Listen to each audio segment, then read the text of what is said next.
Isang mapagpalang Biyernes Santo sa iyo, kaibigan. Ako po si Alvin Fabella ng Landas ng Pag-asa.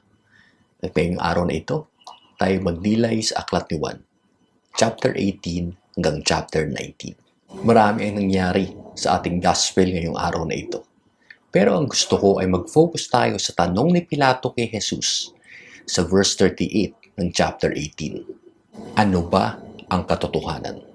Kapag binasa natin ang kabuuan ng chapter 18 at chapter 19, ay makikita natin ang mga kasamaan na ginawa ng tao laban kay Jesus. Nandyan ang pagtraidor ni Judas kay Jesus, kapalit ang ilang salapi. Nandyan ang pag-aresto kay Jesus kahit wala naman siyang kasalanan. Nandyan ang pagkaila o pagdinay ni Pedro sa kanyang kaibigan at leader.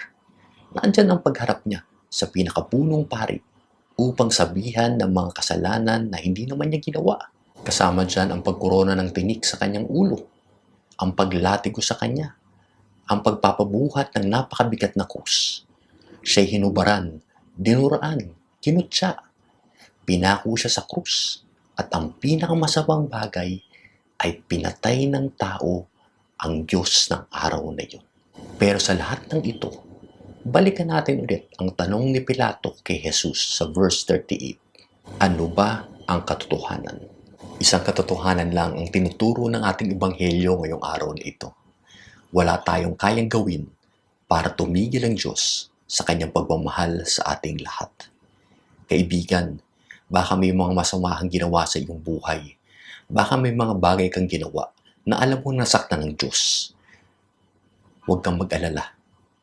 Walang rason para tumigil ang Diyos na habulin ka at mahalin ka niya. Maniwala ka sa katotohanan na yan at sana'y maging gabay mo yan sa bawat araw ng iyong buhay. Na-bless ka ba ng pagninilay na ito? Paki-like mo naman at paki-share mo sa mga kaibigan mo. Itag mo yung mga pangalan nila doon sa comment section sa baba. Tulungan mo kaming magbigay ng pag-asa sa mas maraming tao. God bless your week.